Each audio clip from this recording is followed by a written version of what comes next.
Assalamu alaikum everyone. Welcome to the Codeless Programming YouTube channel. Today we will discuss about recursive function in C++. तो आज की इस video में हम लोग इन डिटेल देखेंगे कि रिकर्जन क्या होती है सी प्लस प्लस के अंदर। फर्स्ट ऑफ ऑल हम इसको जो है स्लाइड में डिस्कस करेंगे, देन हम इसको कोड ब्लॉक के अंदर इसके एक प्रोग्राम को एग्जीक्यूट करके प्रैक्टिकली देखेंगे एंड देन हम लोग उसकी एग्जीक्यूशन को अगेन स्लाइड्स के अंदर डिस्कस करेंगे कि ये जो रिकर्सिव फंक्शन है ये वर्क किस तरह से करता है। वीडियो थोड़ी लंबी हो सकती है, लेकिन वीडियो को पूरा देखेंगे तो आपको रिकर्जन की कंप्लीट समझ आ जाएगी। A function that calls itself is known as recursive function. एक ऐसा फंक्शन जो अपने आप को कॉल करता है रिकर्सिव फंक्शन कहलाता है and this technique is known as recursion, और इस टेक्निक को हम लोग रिकर्जन कहते हैं। तो यहाँ पे रिकर्सिव फंक्शन का मेरे पास सिंटैक्स मौजूद है। यहाँ पे देखें, सबसे पहले इंट मेन के अंदर यहाँ पे हमने रिकर्स फंक्शन को कॉल किया। अब जो हमारा रिकर्स फंक्शन है वो ये है। अब वाइड रिकर्स के अंदर आके अब ये जो रिकर्स फंक्शन है ये खुद को अगेन एंड अगेन कॉल कर रहा है। तो अब यहाँ पे क्वेश्चन ये होता है कि अगर ये function itself again and again खुद को कॉल करता है तो ये फंक्शन टर्मिनेट कब होगा। तो इस फंक्शन को टर्मिनेट करने के लिए भी हम लोग इफ एल्स स्टेटमेंट का या किसी लूप का या किसी कंडीशन का यूज करेंगे, जहाँ पे हम लोग इसको टर्मिनेट करवाएंगे। अगर हम इसको ऐसे ही छोड़ देते हैं तो ये इनफिनाइट टाइम चलेगा। जिस तरह से हमारा लूप इनफिनाइट टाइम चलता है, इस तरह रिकर्सिव फंक्शन भी हमारा इनफिनाइट टाइम चल सकता है। तो यहाँ पे मेरे पास एक क्वेश्चन है, write a program that reverse any integer number using recursive function. अब हम लोग एक प्रोग्राम रिटर्न करेंगे जिसके अंदर हम लोग किसी भी इंटीजर नंबर को रिवर्स करके दिखाएंगे यूजिंग रिकर्सिव फंक्शन। अब यहाँ पे एक एग्जांपल है, जैसा कि अगर यूजर एंटर करता है 3456 तो आपका प्रोग्राम जो है वो डिस्प्ले करवाए इसके यानी कि रिवर्स, यानी कि 6543। तो चलिए हम लोग इसको कोड ब्लॉक के अंदर इसका कोड करते हैं, देन हम इसकी एग्जीक्यूशन को वापस आके स्लाइड्स के अंदर स्टेप बाय स्टेप डिस्कस करेंगे कि ये जो रिकर्सिव फंक्शन है ये किस तरह से एग्जीक्यूट होता है। अब जैसा कि हम लोगों ने क्वेश्चन में डिस्कस किया कि हम लोग एक रिकर्सिव फंक्शन बनाएंगे, उसमें ये होगा कि यूज़र कोई भी वैल्यू एंटर करेगा तो वो फंक्शन हमें वो वैल्यू रिवर्स करके रिटर्न करेगा। तो इसलिए हम लोग सबसे पहले जो फंक्शन बनाएंगे उसकी जो रिटर्न टाइप होगी वो इंट होगी एंड देन फंक्शन का name reverse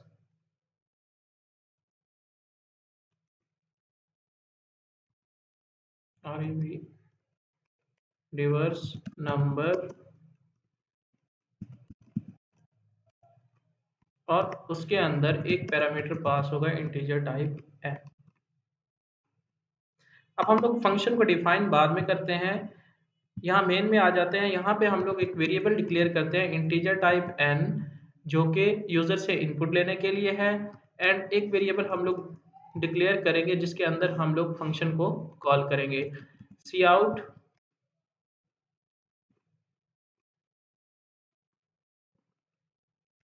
inter an integer number,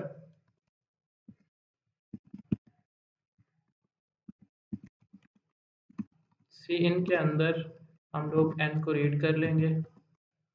अब यहाँ पे हम लोग इस फंक्शन को कॉल करेंगे इस वेरिएबल के अंदर। अब जो भी वैल्यू रिटर्न होगी वो इस वेरिएबल के अंदर स्टोर हो जाएगी। तो हमारे फंक्शन का नेम है रिवर्स, REVERSE, रिवर्स नंबर जी, एंड इसके अंदर हम लोग वैल्यू पास कर देते हैं n, जो हमने यूजर से इनपुट ली है। यहाँ पे नीचे हम लोग सी आउट में जो हमारा रिवर्स होके नंबर आया उसको हम लोग डिस्प्ले करवा देते हैं।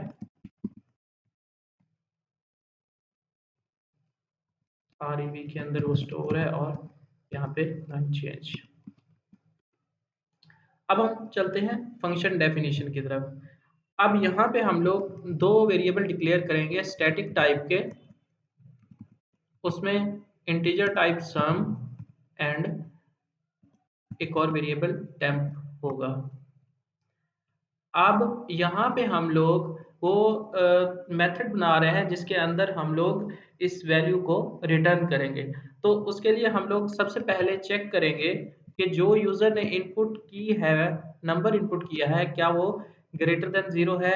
अगर है तो हम लोग इसकी बॉडी के अंदर आ जाते हैं और सबसे पहले जो नंबर है हमारा उसको डिवाइड करते हैं 10 पे और उसका जो रिमाइंडर है वो टेम्प के अंदर स्टोर होगा। अब n जो भी नंबर है उसको डिवाइड करेंगे 10 पे और उसका जो भी रिमाइंडर है वो टेम्प के अंदर स्टोर हो जाएगा। अब सेकंड स्टेप में हम लोग ये करते हैं कि sum equal to sum multiply by 10 plus 10। अब इससे क्या होगा कि सम के अंदर जो भी वैल्यू पड़ी है वो मल्टीप्लाई हो 10 से और प्लस हो जाए टेम्प के साथ और वो सम में स्टोर हो जाए। अब यहाँ पे हम लोग वो टेक्निक अप्लाई कर रहे हैं रिकर्जन की। अब ये फंक्शन इटसेल्फ कॉल करेगा रिवर्स नंबर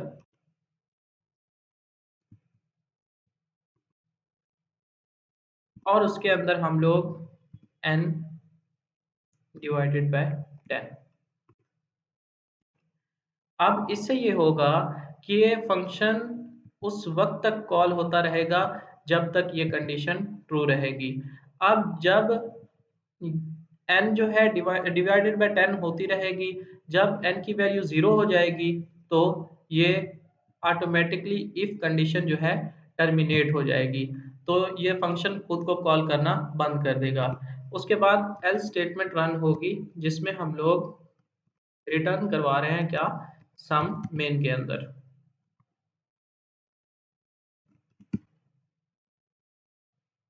अब हम लोग इसको इन डिटेल स्लाइड्स में देखेंगे कि ये स्टेप्स किस तरह से मूव हो रहे हैं।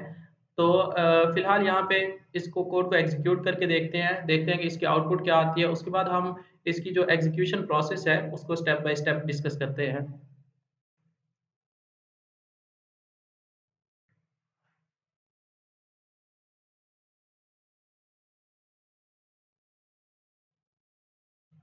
तो यहाँ पे इंटर एन इंटीजर नंबर मैं यहाँ पे 4 5 6 एंड 7 एंटर कर रहा हूँ।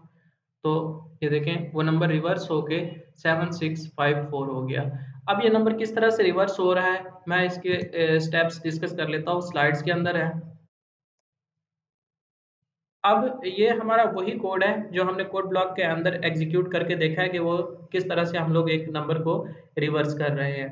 तो इस कोड के अंदर जो ये लाइंस हैं ये हमें नंबर रिवर्स करके दे रही हैं। बाकी वही सिंपली है। तो इन लाइंस को हम लोग डिस्कस कर लेते हैं कि किस तरह से ये एग्जीक्यूट हो रही हैं। तो सबसे पहले जब हमने वेरिएबल डिक्लेयर किया स्टैटिक टाइप टेम्प, उसके अंदर जो वैल्यू है वो 0 है, सम के अंदर जो वैल्यू है वो 0 है और जो हमें यूज़र ने इनपुट दी है n, उसके अंदर वैल्यू स्टोर है 3 4 5 6। यानी कि यूज़र ने हमें जो इनपुट दी है वो 3 4 5 एंड 6 है। अब आ जाते हैं हम इस फ़ॉर्मूले की तरफ। सबसे पहले हम लोगों ने कंडीशन लगाई है और चेक किया है कि क्या यूज़र ने जो इनपुट दी है वो ग्रेटर देन 0 है। अगर ग्रेटर देन 0 है तो हम लोग इसके अंदर आ जाते हैं। ये जस्ट आपको रिमाइंड करवाने के लिए मैंने यहाँ पे ये वैल्यू रिटर्न की हुई है n के अंदर। तो n के अंदर आप जो वैल्यू है वो 3 4 5 6 है। अब जैसा कि हमने कहा कि temp equal to n percent 10, यानी कि टेम्प जो n है उसको डिवाइड करो 10 पे और जो भी उसका रिमाइंडर आता है वो टेम्प के अंदर स्टोर करवा दो। तो अब यहाँ पे देखें कि जो वैल्यू है हमारे पास वो क्या है 3 4 5 6 है n की। एंड जब हम उसको डिवाइड कर रहे हैं 10 पे तो उसका जो रिमाइंडर आ रहा है वो 6 आ रहा है, तो 6 जो है टेम्प के अंदर स्टोर हो गया। उसके बाद नेक्स्ट हमने कहा है कि sum equal to sum multiply by 10 plus 6। तो सम के पास इनिशियली जो वैल्यू है वो क्या है, 0 है। अब जब 0 को आप मल्टीप्लाई बाय करेंगे 10 से तो क्या हो जाएगा, 0 हो जाएगा। और प्लस हम लोग कह रहे हैं टेम्प, तो 0 प्लस 6, क्योंकि टेम्प के पास अब वैल्यू 6 है, तो 0 प्लस 6 सम के अंदर भी क्या स्टोर हो जाएगा, 6 हो जाएगा। अब हम लोग कह रहे हैं रिवर्स नंबर। अब ये बात कि फंक्शन जो है इटसेल्फ खुद को कॉल कर रहा है, तो यहाँ पे हम लोग कह रहे हैं रिवर्स नंबर उस फंक्शन को कॉल कर रहे हैं और उसके अंदर हम उसको कह रहे हैं कि n डिवाइडेड बाय 10। अब जब हम लोग n को डिवाइड करें 10 पे, यानी कि 3 4 5 6 को जब हम लोग 10 पे डिवाइड करें तो उसका आंसर 3 4 5 आता है, यानी कि जो उसका क्वोशंट है वो 3 4 5 आता है और जो उसका रिमाइंडर है जो हमने यहाँ पे किया है वो 6 है। तो अब यहाँ पे हम लोग n के अंदर उसका क्वोशंट पास कर रहे हैं, n को डिवाइड कर रहे हैं 10 पे और उसका जो भी क्वोशंट आ रहा है वो हम लोग जो है अगेन उस फंक्शन को पास कर रहे हैं, फंक्शन को कॉल करके। अब इस फर्स्ट स्टेप के अंदर आप देख लें कि टेम्प के अंदर 6 है, सम के अंदर भी 6 है और n के पास जो वैल्यू जा रही है वो 3 4 5 जा रही है। अब इस स्टेप 2 के अंदर देखें कि हमने जो वैल्यू पास की है 3 4 5 इसको, इस फंक्शन को, तो फंक्शन के अंदर आप देखें कि कंडीशन लगी हुई है और वो हर बार चेक करेगा। जब हमने फंक्शन को यहाँ पे वैल्यू पास की है तो वो यहाँ पे आके चेक करेगा if n is greater than 0। तो यहाँ पे देखें कि वो चेक कर रहा है क्या 3 4 5 जो है वो ग्रेटर देन 0 है, जी बिल्कुल है। तो उसके बाद वो इसके अंदर आ गया, देन वही lines of code again execute होंगी। टेम्प इक्वल टू n% 10, यानी कि जो n की वैल्यू है उसको डिवाइड करो 10 पे और उसका जो भी रिमाइंडर आता है वो टेम्प में स्टोर कर दो। अब टेम्प में जो न्यू वैल्यू स्टोर होगी वो क्या होगी, 5 होगी, क्योंकि 3 4 5 को जब हम लोग डिवाइड करें 10 पे तो उसका जो रिमाइंडर आता है वो 5 आता है। अब टेम्प के अंदर जो वैल्यू स्टोर है वो 5 है। उसके बाद sum equal to 6 multiply by 10। अब यहाँ पे 6 मैंने इसलिए लिखा कि फार्मूले के अंदर यही है कि sum equal to temp multiply by 10, sum equal to sum multiply by 10 plus 5। तो सम के अंदर प्रीवियस स्लाइड के अंदर देखें तो सम के अंदर जो वैल्यू है वो 6 है, तो इसलिए यहाँ पे 6 मल्टीप्लाई बाय 10 प्लस 5, यानी कि sum multiply by 10, 6 multiply by 10 and then plus temp, जो भी टेम्प की वैल्यू है वो इसमें प्लस हो जाए और वो क्या हो कि सम के अंदर स्टोर हो जाए। अब 6 मल्टीप्लाई 10 प्लस 5 65, सम के अंदर जो न्यू वैल्यू स्टोर हुई है वो 65 है। अब रिवर्स नंबर, और यहाँ पे हम लोगों ने कहा n डिवाइडेड बाय 10। अब 3 4 5 को जब डिवाइडेड बाय 10 करें तो जो हमारे पास वैल्यू आती है वो 3 4 आती है। अब हम लोगों ने यहाँ पे दूसरे स्टेप में जो अगेन हमने फंक्शन को कॉल किया है उसके अंदर हमने वैल्यू पास किया 3 4 एंड देन सम के अंदर हमारे पास 65 है एंड टेम्प के अंदर 5 है। अब अगेन इसने फंक्शन को कॉल किया, अगेन कंडीशन चेक हुई 3 4 जो है ग्रेटर देन 0 है, जी बिल्कुल है। तो टेम्प के अंदर वही प्रोसीजर के जो वैल्यू है n की वो डिवाइडेड बाय 10 हो और उसका जो रिमाइंडर है वो टेम्प के अंदर स्टोर हो जाए। अब टेम्प के अंदर जो न्यू वैल्यू स्टोर हुई है वो क्या हुई है, 4। Temp equal to sorry sum equal to sum multiply by 10 plus 4। अब सम के अंदर जो वैल्यू स्टोर है वो क्या है, 65 है। तो प्रीवियस स्लाइड में आप देख लें, अब सम के अंदर जो वैल्यू स्टोर थी प्रीवियस स्लाइड में वो 65 थी, तो इसलिए यहाँ पे 65 मल्टीप्लाई बाय 10, यानी कि सम मल्टीप्लाई बाय 10 प्लस जो हमारा टेम्प है, तो वो हमारी न्यू वैल्यू जो बनी सम के अंदर वो 654 बनी। अब रिवर्स नंबर, अब हमने कहा कि 34 को डिवाइड करो 10 पे एंड देन वो नंबर जो है वो पास कर दो उस फंक्शन को।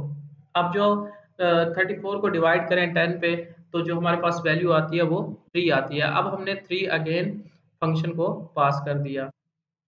अब यहाँ पे अगेन कंडीशन चेक होगी कि जो 3 है वो ग्रेटर देन 0 है, जी बिल्कुल है। तो उसके बाद आ जाएगा temp equal to n% 10 equal to 3, यानी कि जो भी वैल्यू है उसको n की जो भी वैल्यू है उसको डिवाइड करो 10 पे और जो भी रिमाइंडर आता है वो टेम्प के अंदर स्टोर करवा दो। अब जब 3 को डिवाइड करें 10 पे तो उसका रिमाइंडर क्या आएगा, 3 आएगा। तो अब टेम्प के अंदर जो न्यू वैल्यू स्टोर हुई है वो 3 हुई है। उसके बाद sum equal to sum multiply by 10 plus temp. अब सम के पास जो प्रीवियस वैल्यू स्टोर है वो क्या है, 654 है। यहाँ पे प्रीवियस स्लाइड में आप देख लें कि हमारे पास सम के अंदर जो वैल्यू स्टोर थी वो 654 थी। अब sum equal to sum multiply by 10 यानी कि 654 मल्टीप्लाई बाय 10 और प्लस टेम्प। अब टेम्प के पास जो वैल्यू स्टोर है वो क्या है, 3 है। 654 मल्टीप्लाई बाय 10 प्लस 3, तो जो न्यू वैल्यू बनती है सम की वो 6543 बनती है। उसके बाद reverse number n divided by 10। अब n के पास जो वैल्यू थी वो क्या थी, 3 थी। जब उसको डिवाइड करें 10 पे तो उसका क्वेश्चन क्या आता है, 0 आता है। तो जब रिवर्स नंबर यानी कि जब ये फंक्शन इटसेल्फ यानी कि खुद को कॉल करेगा तो इसके पास जो वैल्यू होगी n वो 0 होगी। तो अब यहाँ पे आके कंडीशन चेक होगी कि क्या जो फंक्शन खुद को कॉल कर रहा है उसके पास जो वैल्यू है वो ग्रेटर देन 0 है, यानी कि n जो वैल्यू है वो ग्रेटर देन 0 है। वो तो अब फंक्शन के पास जो है वैल्यू क्या है, 0 है। 0 ग्रेटर से 0 जो है ग्रेटर नहीं है 0 से, तो अब ये फंक्शन टर्मिनेट हो जाएगा। ये इफ का जो पार्ट है ये टर्मिनेट हो जाएगा। उसके बाद इसका एल्स पार्ट चलेगा जिसमें हम लोग क्या कर रहे हैं, रिटर्न कर रहे हैं सम को। अब जहां से ये फंक्शन कॉल हुआ है वहां पे सम की जो फाइनल वैल्यू थी वो रिटर्न हो जाएगी।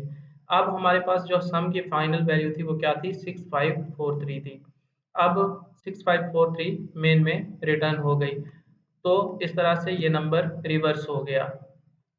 यहाँ पे देखें कि उसने जो नंबर एंटर किया था वो 3456 किया था और जो वैल्यू फाइनली रिटर्न हुई है वो 6543 हुई है। तो उम्मीद करता हूँ आज की इस वीडियो में आपका जो रिकर्जन का कॉन्सेप्ट है वो क्लियर हुआ होगा। अगर वीडियो अच्छी लगी हो तो वीडियो को लाइक करें, चैनल को सब्सक्राइब करें और बेल आइकन को जरूर प्रेस करें ताकि हर नई आने वाली वीडियो का नोटिफिकेशन आपको मिल सके। तो आज के लिए इतना ही, मिलते हैं नेक्स्ट वीडियो में। अल्लाह हाफिज़।